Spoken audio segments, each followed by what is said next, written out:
O milagre tem alguma coisa de aterrorizador, de excessivo. A pintura do Giotto sobre a visita dos Reis Magos ao Menino Jesus, isso vê-se nos olhos. Tu olhas para a pintura e é um quadro normal, uma cena da Bíblia, uma daquelas pinturas medievais, os Reis Magos a visitar o Menino Jesus, a levar presentes. E estão lá umas figuras humanas, à volta, tem animais, uns camelos que imagino que teriam transportado os Reis Magos até ao Menino Jesus. E eu estava a olhar para a pintura e estava a olhar para aquele azul do céu. Estava a pensar naquele pigmento, naquela tinta, que na época devia ser impressionante. E de repente apanhei um susto porque olhei assim, muito de passagem, para os olhos do camelo. E os olhos do camelo tinham alguma coisa de diferente. Havia algo diferente nos olhos do camelo. Os olhos do camelo tinham algo de humano. Eram os olhos humanos. Na verdade, eu nem posso dizer muito bem isso. Porque se compararmos os olhos do camelo com os olhos dos humanos que estavam ali à volta, mas é como se os olhos do camelo fossem mais vivos. Como se os animais conseguissem mesmo ter uma noção maior do que os humanos que estão à volta da dimensão da cena.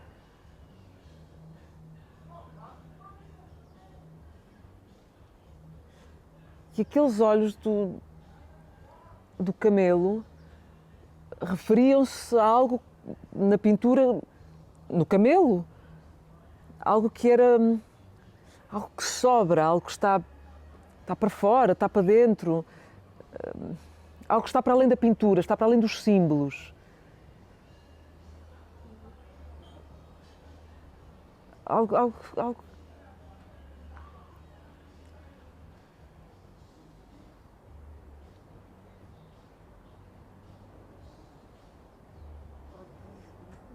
Era algo de excessivo,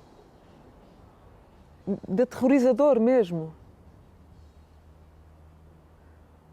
E depois os olhos do bebê, aquilo não eram olhos de criança. Não eram olhos de criança, não eram olhos... Claro, não eram olhos humanos, meio humanos, porque estamos a falar de Jesus. Mas os olhos do bebê eram muito mais próximos dos olhos do camelo. Muito mais próximos dos olhos do camelo do que dos olhos dos outros humanos que estavam ali à volta. E eu tive a perfeita noção que eu até podia ficar anos, eu podia ficar horas, dias a olhar para aquela pintura e haveria sempre algo incompreensível para mim.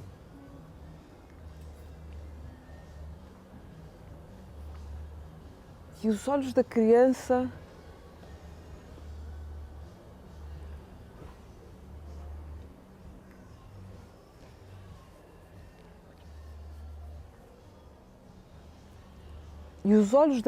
chamavam muito mais a atenção do que o cometa que passava ali do outro lado do quadro. Um cometa a passar, mas o que era aquilo? Um cometa vindo não sei de onde, a ir não sei para onde. Em 1986 também passou um cometa, o cometa Halley. E toda a gente a falar do cometa Halley, e queria passar, e o mundo todo a preparar-se. E eu tinha 5 anos. O marido da minha mãe era astrónomo, e falávamos do cometa Halley que ia passar, ia ser muito bonito. E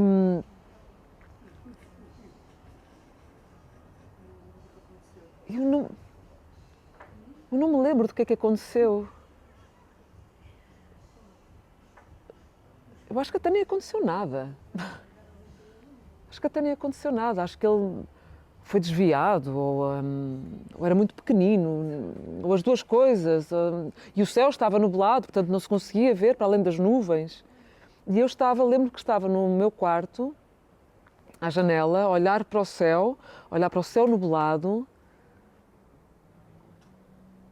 e o céu estava iluminado pelas luzes das ruas, da cidade, e lembro que o céu, que as nuvens iam mudando de cor com as luzes da cidade e ficavam meio brancas, meio cinzentas, meio amareladas.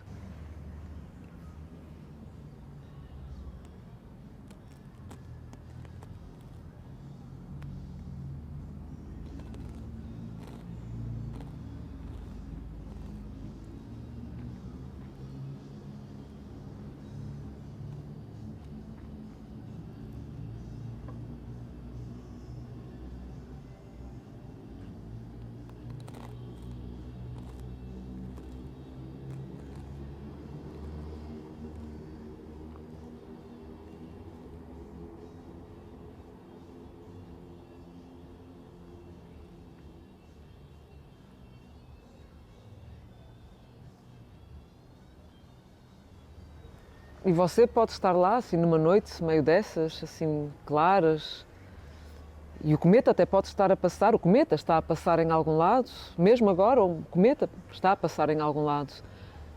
E estás assim na cidade, numa esquina, numa noite meio fria, e é isso que tu tens, debaixo das nuvens, esse espaço entre as nuvens e o chão, e é isso que tu tens essa noite. E até podes comprar alguma coisa, nessa noite assim meio fria. Claro, se tiveres algum dinheiro no bolso, podes comprar uma cerveja, podes comer um bife, podes dormir uma noite no hotel, podes apanhar um táxi e ir até o outro lado da cidade.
A minha memória é revolucionária e subversiva, porque ela diz respeito à verdade, que não é uma questão fechada, é uma questão aberta, polêmica. E quando a gente discute a memória, ela nos afeta no presente e no futuro. Então eu não entendo a memória como algo estático que você adora porque está no nicho, numa parede, não está num livro, não. A memória é vida, ela está na cabeça, no coração, na narrativa, etc. E eu achei muito interessante esse texto, achei muito bom. Legal. A reconciliação não é com o outro, é com o que nos acontece e com a história que não escrevemos, com o caminho que vai se trilhando. Eu acho interessante porque não é a conciliação com o outro lado, é uma conciliação no interior de quem foi protagonista, de quem lutou, de quem batalhou por causas, por objetivos. Como socialista, como militante de esquerda, como lutador contra a ditadura, essa reconciliação é com a nossa dor, com as nossas marcas e com as pessoas que foram abruptamente separadas. Então, por exemplo, é muito forte para mim quando eu vejo imagem de companheiros que eu tinha uma convivência muito íntima e ver sem cabeça, verem mortos, né? Isso aí marca muito, é como se fosse um pedaço que sai. E eu acho que essa ideia de resgate, para mim, a reconciliação é um resgate. É um resgate de algo que a gente não nega. Nem a gente idolatra, nem a gente nega. A gente se relaciona com o ato humano, que é o máximo que o ser humano faz na vida, é quando ele joga a vida por uma causa. E esse jogar a vida por uma causa é interessante porque naquela época a gente estava preparado para morrer, não para matar. A gente estava preparado por risco, a gente estava preparado por fascínio, a gente estava preparado por aquele canto das causas, da liberdade, da democracia, do socialismo, do processo revolucionário.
Estou aqui, ainda de bata ensanguentada, sentada numa cadeira de rodas no corredor da maternidade, com a ecografia da Clara na mão. Pediram para esperar, que me vinham buscar. Todas as mulheres que estão aqui à espera de consulta são mães, estão grávidas ou têm bebés nos braços. Eu também sou mãe, de uma filha que não cheguei a conhecer de olhos abertos. Disseram-me espera aqui só um minutinho. E eu estou aqui, à espera de ir. Não há lugar algum para onde queira ir neste momento. Já perdi tudo. Que posso eu ganhar com isso? Não suspeitei quando me deram um comprimido no sábado à noite e me disseram que só faria efeito no dia seguinte. A operação à apendicite tinha corrido bem. A infecção, afinal, não era tão grande assim como temíamos. Eu só tinha perdido muito líquido amniótico. Podia ser que durante o fim de semana o recuperasse. Seria perfeito, porque a minha ginecologista só chegava na segunda-feira. Era o que me diziam. E até lá, quem sabe não aconteceu um milagre, não é? Eu agarrei-me a essa ideia. A ideia de um milagre. O coração dela no sábado ainda batia. Eu acreditei. Quem nunca?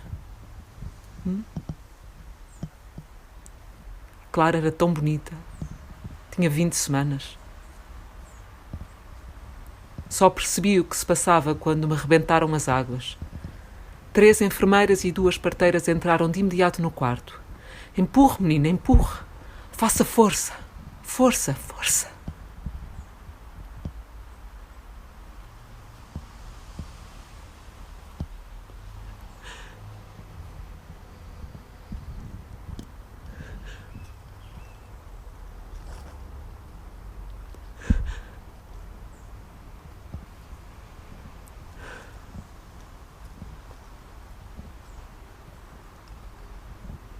Dei à luz uma criança morta de 5 meses. Deixaram-me ficar com ela uma tarde e, ao final do dia, levaram-na. Disseram-me que só a podia ver de novo no dia seguinte. Amanhã? Porquê amanhã?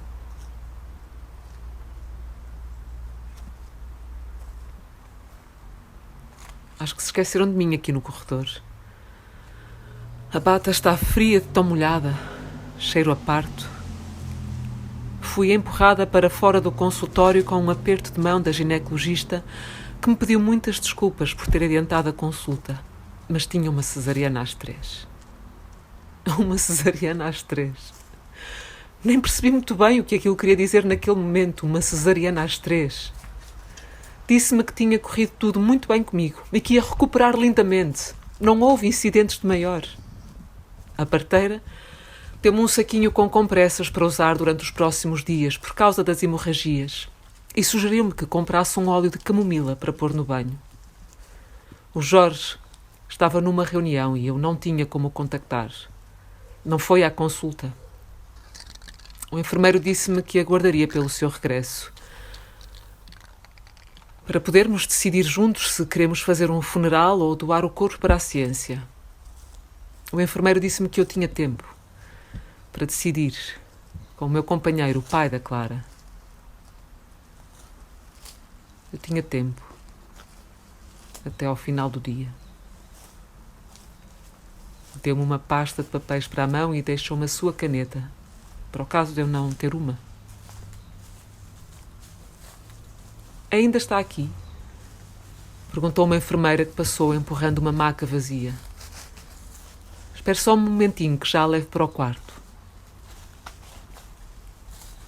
Lá ao fundo passam crianças com ramos de flores, homens com garrafas de champanhe, avós com mantinhas de presente. Parece tudo de brincar. Devolveram-me as minhas roupas quando regressei ao quarto.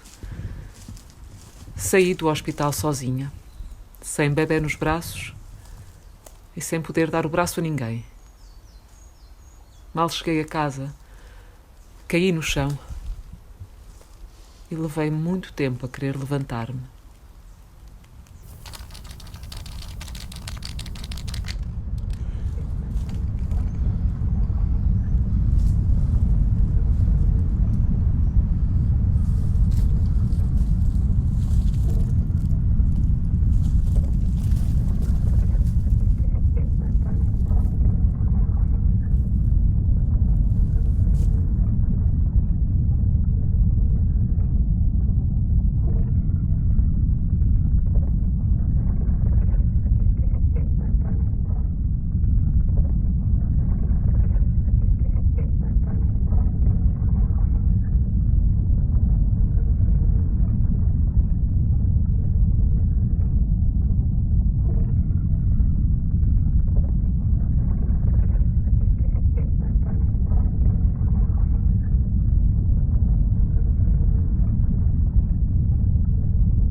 um japonês, eu não sei o nome do filme, é um filme japonês.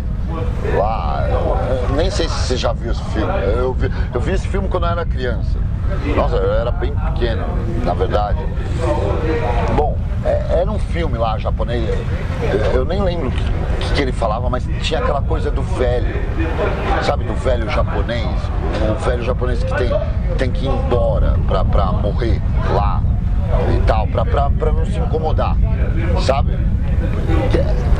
Que era assim, é que faltava comida, era tipo uma sociedade que tinha uma escassez, então os velhos, eles eram meio que obrigados a ir embora, eles iam morrer lá, e o filme era sobre isso, tipo, tinha uma velha dessas que precisava ir lá, morrer lá na montanha e tal, enfim.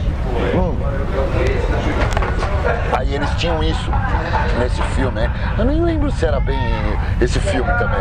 Eu acho que era. Bom, mas a história do filme era essa. Essa velha aí, ela tinha que... Ela precisava ir pra lá, pra morrer.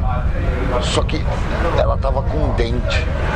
Sabe? Porque o velho, o dente era o sinal, entendeu?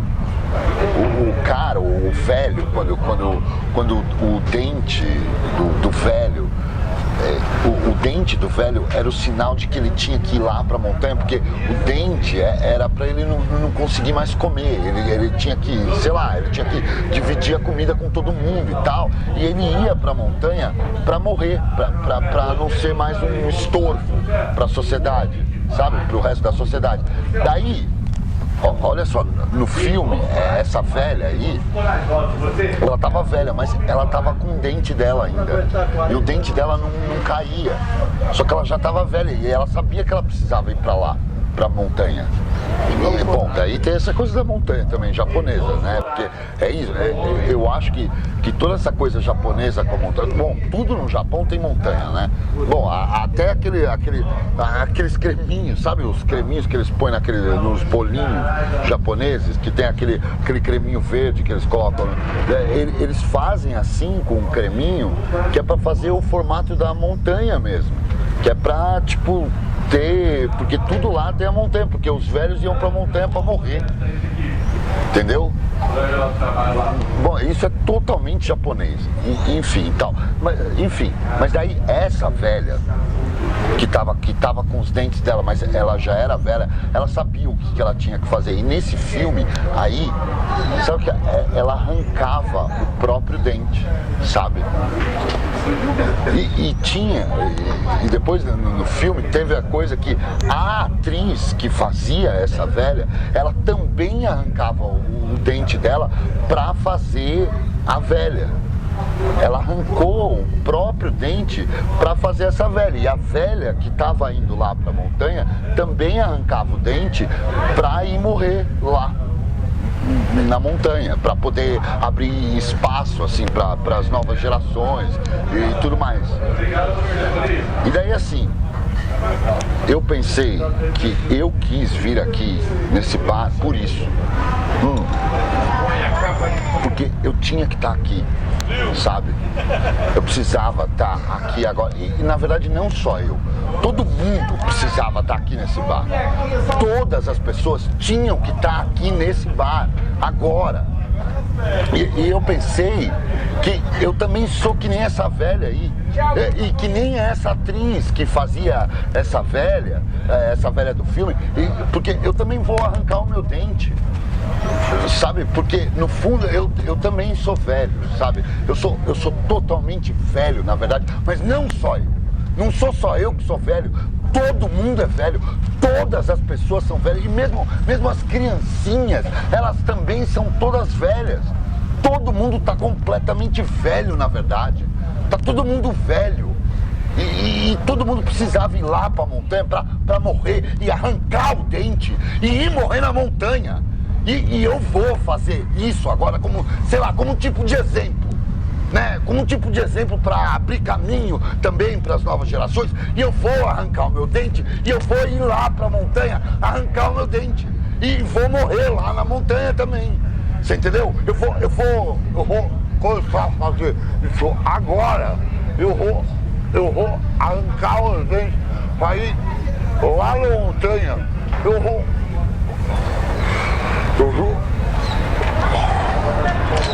arrancar os dentes.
Aqui.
Vamos dizer que um tempo atrás te aconteceu uma coisa ruim num terreno onde tinha um mato lá perto da casa da sua mãe. Esse terreno aí ficava atrás de um ponto de ônibus. E ali tinha um matagal, uma mata mesmo. Tinha umas trilhas lá no meio também, uma área do estado, eu acho, perto da casa da sua mãe. Você passou outro dia por lá, no ponto de ônibus. Na verdade, você já tinha passado muitas outras vezes lá, mas um dia desses, você não sabe por quê, de repente você olhou para a rua de terra que começava ali atrás do ponto e que ia levar até a entrada da trilhinha, que levava até a clareira, que ficava lá no meio. Uma clareira pequena, assim, na verdade. Pequena, né? E você estava no ponto de ônibus, então, esse dia, e de repente você pensou que você poderia ir até lá, olhar. Essa ideia de repente te ocorreu. Você olhou em volta, não tinha ninguém por perto, não que isso fosse um problema, na verdade, você pensou, caso tivesse alguém, mas não tinha ninguém de qualquer forma. Você começou a caminhar devagar em direção à estradinha, deixando para trás o ponto de ônibus. Você se virou e ele estava lá, o ponto de ônibus, sob o mesmo ângulo que você o tinha visto daquela outra vez. E daquela vez tinha umas pessoas lá no ponto. E uma delas até olhou para você antes que você seguisse em direção à trilha. E você seguiu de novo na mesma direção. Como se fosse num filme. Digamos que o nosso personagem decide ir até a curva da estrada onde um ano antes ele perdeu sua mulher. Ele aluga um carro para isso. O lugar é distante. Ele precisará guiar por muito tempo, dormir no caminho, num motel, por exemplo. E lá ele conhecerá uma série de pessoas, talvez num bar, talvez num café. Estabelecerá relações com essas pessoas. Talvez ele descubra que as pessoas também têm os seus traumas para lidar. Talvez ele se dê conta de que as dificuldades das pessoas ainda são muito maiores do que as dele. Talvez ele tenha que lidar com alguns problemas também. Seu carro talvez quebre. Talvez ele demore demais, muito mais do que ele tinha planejado, crie vínculos nesse caminho e depois os rompa. E tudo isso, toda essa trajetória, nós a acompanharemos sabendo, ao mesmo tempo, que ele se aproxima mais e mais do seu objetivo e que lá algo deverá acontecer. Talvez, no filme, tudo que ocorra no caminho acabe por terminar de limpar internamente as dores, as imagens, de forma que ao chegar finalmente, o herói já tenha se transformado a tal ponto que o lugar tenha se tornado apenas uma curva de estrada como outra qualquer. E entenderemos então que o seu trauma estará curado. Mas ao contrário, na vida real, o que muitas vezes descobrimos nesse tipo de aventura é que o trauma talvez nunca se cure. A tentação, no caso, está justamente em querer superá-lo de forma definitiva e por meio do seu expurgo, de uma espécie de ação, de um gesto extremo, libertar-se de tudo aquilo, de todo o sofrimento de uma só vez. O local do trauma é a tentação da compreensão total, da superação absoluta. No entanto, dessa vez, você parou o carro um pouco antes de chegar na curva onde ocorreu o acidente. Você olhou em volta e você girou o volante e pegou uma outra estrada que ia para o outro lado, desviou na bifurcação e seguiu adiante. Simplesmente não passou por lá. Você já nadou com as sereias e morreu lá dentro. Não precisa escutar a voz delas de novo, porque você já sabe perfeitamente que a voz que inebria é a mesma que puxa para o fundo. Porque elas não te puxam com outra coisa. Elas te puxam com a voz. É você que mergulha na água. É você que não volta de lá. E não porque elas te prendem lá embaixo, mas porque elas são perfeitas demais. A voz delas é perfeita demais para suportar. E você simplesmente esquece de respirar. E você morre. Como se fossem lugares que se frequentam em nome da busca pelo limite. Da busca por ultrapassar o limite de si mesmo, o limite dos outros, em busca de ser algo mais, de conseguir transpor o núcleo do horror de uma sociedade. Mas talvez não tenha nada para você ali. Só a aceitação da existência do horror, que não está lá. Que você não tem como fazer sumir. Com o qual você tem que simplesmente conviver.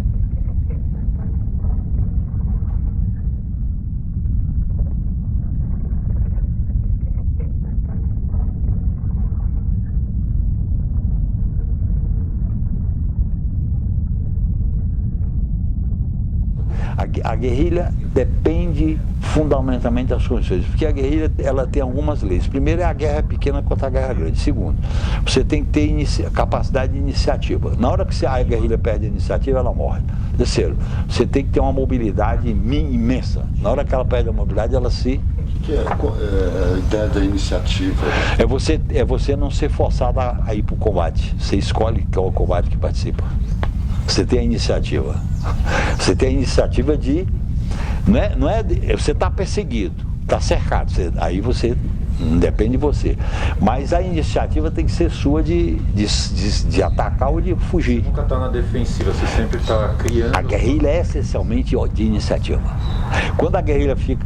É o que eu chamo de defensiva estratégica e iniciativa tática. Quando você perde a iniciativa, a ofensiva tática, você está derrotado. Foi o que aconteceu 2 anos depois. Como foi isso? Não, porque aí o pessoal foi resistindo. A gente tinha que ficar na região para fazer o trabalho político. E aí a guerrilha, eles foram controlando a região através de várias operações.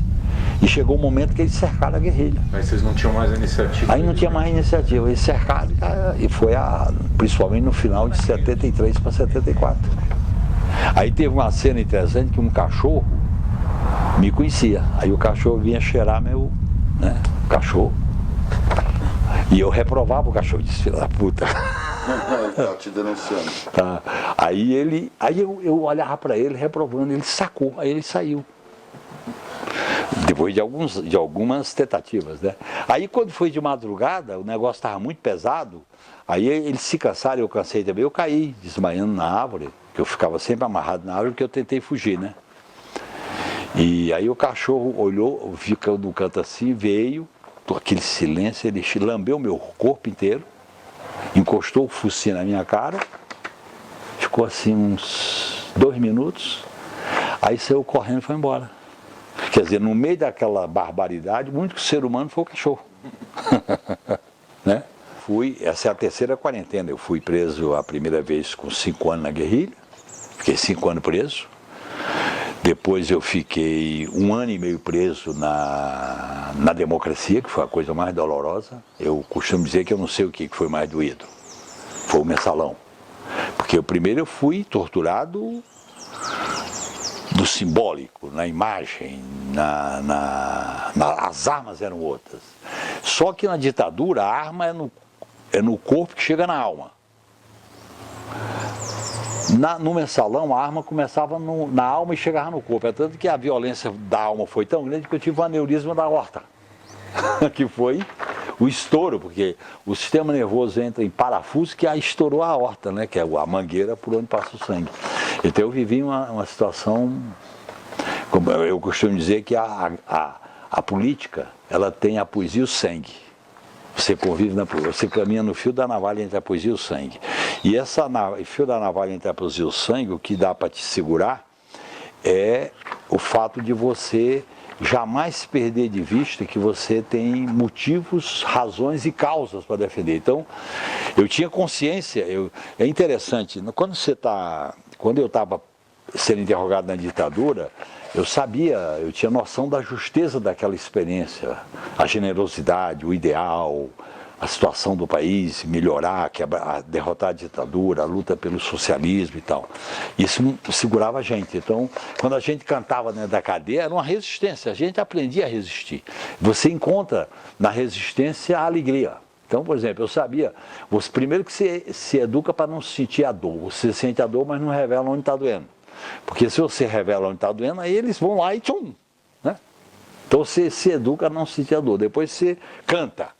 Aí você descobre que certas músicas é uma pancada nele. Esse cara está internacional, apesar de você, a Marselhesa, é guerra.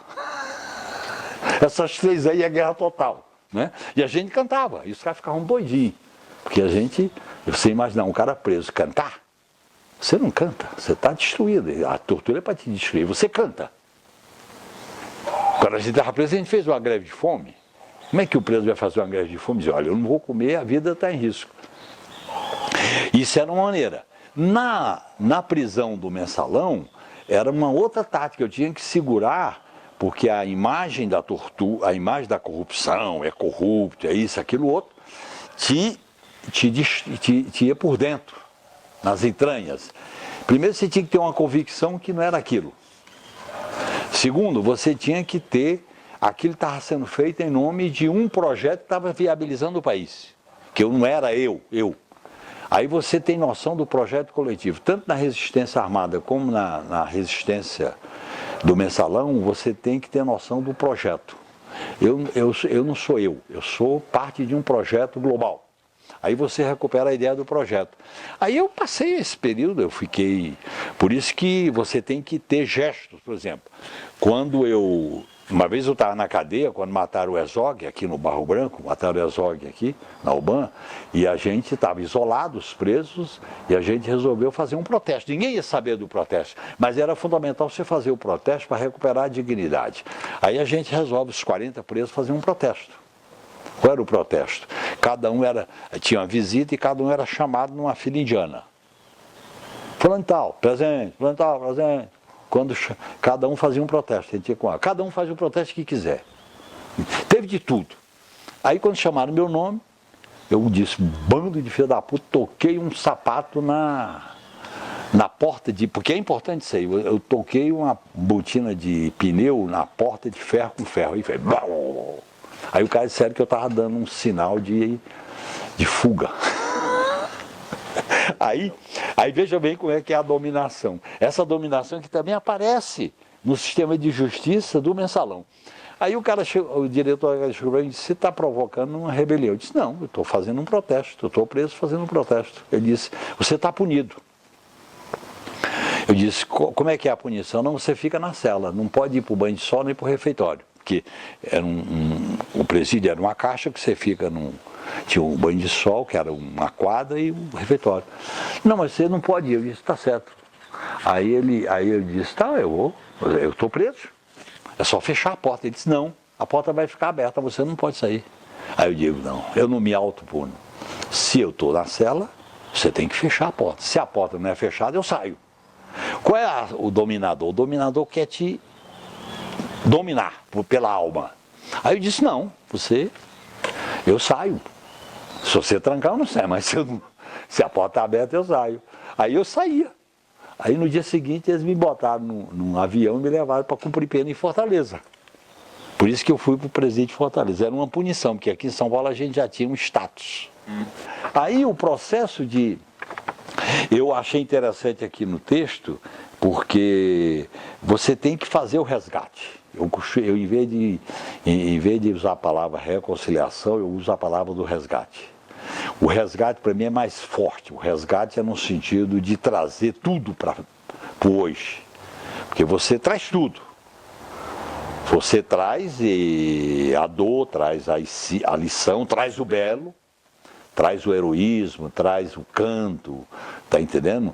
Eu fiquei um tempo, rapaz, eu não conseguia cantar o hino nacional, porque o hino nacional era colocado para esconder o grito de tortura. Eu tinha um problema de cantar o hino nacional. Ah, eles colocavam um hino. É. Você está torturando, bota o hino nacional. Então, aí você vai tendo que Agora, você só pode fazer isso se você tem um processo de assimilação da questão do resgate. A tortura separa os humanos, não tem como. É tanto que eu tinha uma norma que, quando eu fui depor na CPI, me levar a figura, o inominável, levou um torturador, que eu prefiro não citar o nome dele, e em nome do decoro parlamentar a gente chegou à seguinte conclusão: um não existe para o outro. Porque a tortura quebra, a tortura destrói a relação humana entre os indivíduos, não tem, nem possível. A tortura. Tem alguns momentos da Comissão da Verdade que ocorre essa situação, um torturado encontra com... Não tem como. É a negação. É diferente, o combate não. O tiro, o combate, a porrada. Agora a tortura quebra. A única maneira de você conver é um não existir para o outro. Não pode existir. Porque a tortura quebra o laço que os humanos podem cumprimentar um outro. Pode dar bom dia, boa noite, boa tarde. E isso então essa era a minha norma. Quando eu sabia que uma pessoa tinha feito tais coisas, aí eu fazia um esforço de retirá-la. Não é que eu vou fazer com ela o que ela fez, mas eu retiro. É diferente, não é a posição política. Você pode chegar, por exemplo, eu tive relação com pessoas que defendiam a ditadura. Eu vou dizer Jabas Passarinho, por exemplo. Outros lá. Mas era uma relação de ideias, mas não era então é diferente. Não era tão concreto, né? Não tinha concretude, porque a tortura é uma concretude que separa os humanos. É como você cortar o braço, é você cortar a perna, corta, acabou. Então é isso que... Por isso que quando diz que é crime contra a humanidade, é verdade, porque você nega o sentido da humanidade. A tortura nega o sentido da humanidade. Não é o cara ser de direita. Está entendendo? Então é isso aí. Então é por isso que, inclusive, no processo de interrogatório, o torturador tem crises violentas de identidade. Quando a coisa que mais toca nele é você pedir: olha para o meu olho. Aí violentou. Olha. Tinha uma companheira lá na UBAN que ela irritava os caras. Os caras torturavam eles. Seus monstros, olha para mim. Olha. Vocês estão me ameaçando de estuprar. Tenha coragem de olhar para meus olhos.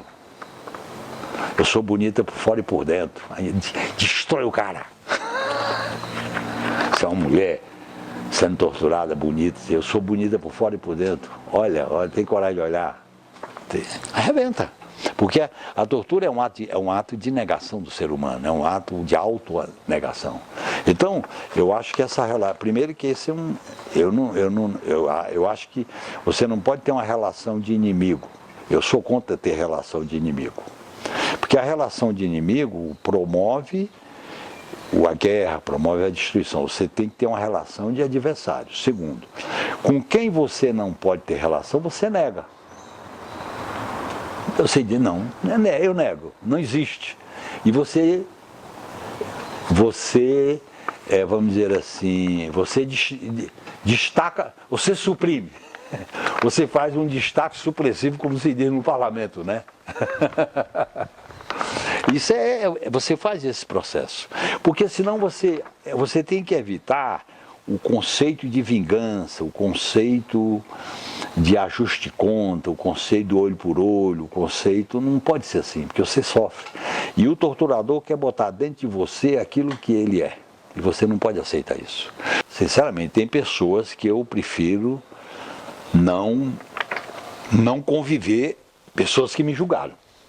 Eu já tive 2 oportunidades, que eu não vou citar aqui, porque não é o caso, eu não gosto de fulanizar.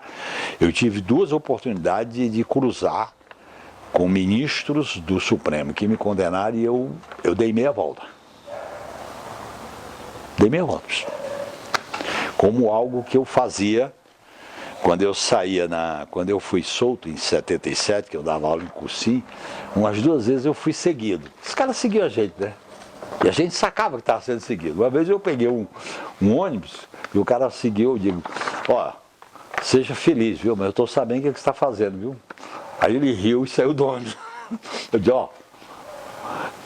Quer dizer, aí é interessante você fazer isso, por quê? Porque de uma certa maneira você, e nesse ponto eu acho que é interessante esse texto aqui, a reconciliação contigo mesmo, a reconciliação é contigo mesmo. E agora essa reconciliação contigo não é com o outro. Para você se reconciliar contigo, você tem que dizer para o outro que te oprimiu da maneira mais vil, você tem que dizer, olha, eu não passei, eu não esqueci. Porque o esquecimento é uma prática equivocada. Quando o Rui Barbosa disse, vamos queimar os arquivos dos quilombolas, o que era? Você não pode esquecer. Você não pode esquecer o fato do Brasil ter esquecido os torturadores e ter feito um acordo para não punir torturador, deu nisso. Por que não deu nisso na Argentina, no Uruguai, no Chile? O fato de você esquecer o que fizeram na Lava Jato, você não pode esquecer. Não é que você vá, não é olho por olho, mas você não pode esquecer. Quando a esquerda não é portadora de futuro, ela perece. Fica uma coisa envelhecida, burocrática. Tem que ser. Até porque o futuro é uma criação, é o fio da navalha. É impossível, é subversivo, é arriscado. O que a gente viveu nos anos 60 era a gente gostava de correr risco. Então a gente saía cedo de casa, a gente não cuidava de se formar. O negócio de se formar, título de doutor, isso não... Canudo. Você lembra aquela música do Martim da Vila sobre o canudo de papel? Se formar, canudo de papel, ficar em casa, né? Revolução sexual, tudo era revolução. E era bom o risco, porque a vida, na verdade, ela se realizava no risco.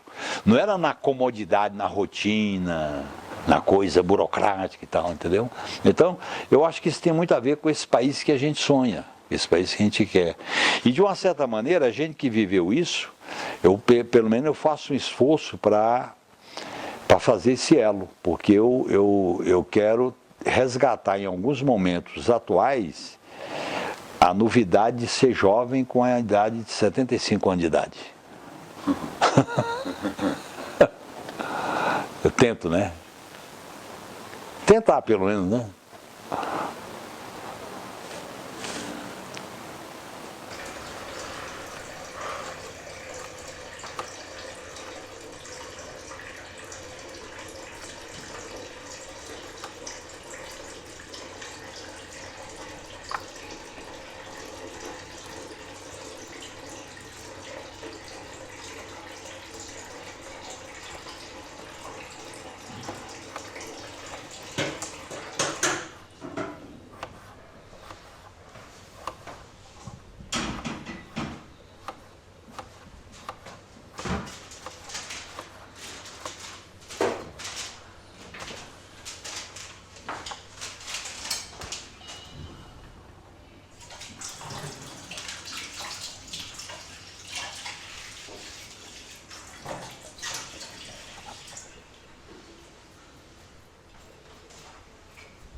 Hum.